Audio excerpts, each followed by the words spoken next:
Hi friends, ఎట్లా ఉన్నారు? మనకి ఎన్నో నాన్ వెజ్ ఐటమ్స్ ఉన్నాయి కదా, ఆ అన్నిటినీ బీట్ చేసే ఒక వెజ్ కర్రీ ఏది అని అంటే మీరు ఏం చెప్తారు? కామెంట్ చేయండి చూద్దాం. నేనైతే వంకాయ కర్రీ అని అంటానండి. ఈ వంకాయ కర్రీ ఎన్నో విధాలుగా చేయొచ్చు. అవునంటే లైక్ చేయండి.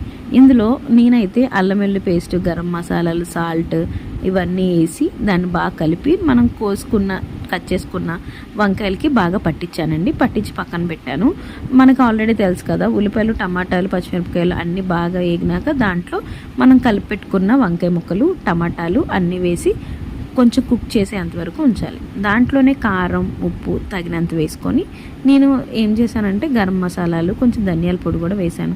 అందరూ చూసి వెళ్ళిపోతున్నారు తప్ప నాకు అసలు లైక్ చేయట్లేదండి. ప్లీజ్ లైక్ చేయండి, షేర్ చేయండి అండ్ సబ్స్క్రైబ్ చేయండి. మీ సపోర్ట్ నాకు కావాలి. దీంట్లోనే కొంచెం వాటర్ వేసి కొంచెం కుక్ అయినాక దాంట్లో కొత్తిమీర వేసి దించేయండి. ఎంతో టేస్టీ అయిన వంకాయ కర్రీ రెడీ.